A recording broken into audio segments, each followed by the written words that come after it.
Организаторите на крвавиот четврток чекаат нов судски процес. Дел од амнестираните се уште се политички активни, дел се повлекоа од јавниот живот. Осудените ги издржуваат долгогодишните затворски казни. Премиерот се повлече, а обвинителката која го водеше процесот е разрешена. Вака изгледа политичко-судскиот епилог, 6 години по упадот во собранието и нападот и насилствата врз пратениците и новинарските екипи. На почетокот на овој месец апелација ја укина првостепената пресуда против организаторите на упадот и насилствата, тогашниот спикер Трајко Велјановски, екс-министрите Спиро Ристовски и Миле Јанакиевски и екс-директорот на УБК Владимир Атанасовски. Тие добија вкупно 25 години затворска казна, а осомничени беа и бегалците Никола Груевски и Никола Бошковски, на кои судот одлучи да не им се суди во отсуство. Апелациските суди сметаат дека кривичниот суд недоволно образложил зошто ги одбил за амнестија обвинетите организатори и потоа ги занемарил приговорите на одбраната околу примената на законот за амнестија.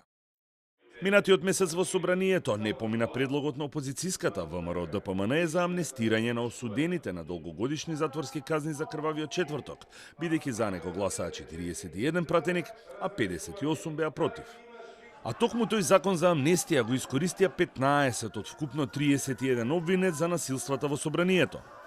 Амнестијата ги опфати вратарите и пратеници Љубен Арнаудов и Крсто Муковски, пратениците Сашо Василевски, Љупчо Димовски и Јохан Тарчуловски.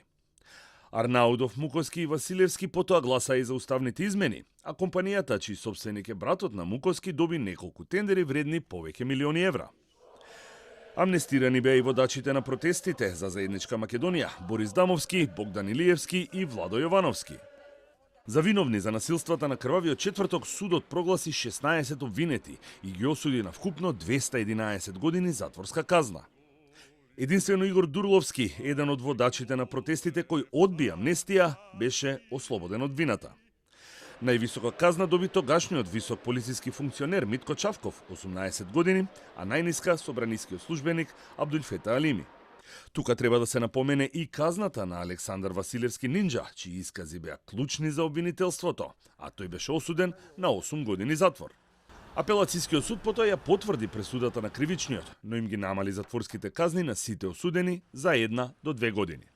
6 години подоцна, Зоран Заев повеќе не е премиер и лидер на владеачката СДСМ и тврди дека се повлече од политиката, а обвинителката Вилма Русковска, која го застапуваше обвинителниот акт и се согласи да амнестира клучни учесници во насилствата, е разрешена поради наводно несовесно работење во друг случај поврзан со истражување на висока корупција.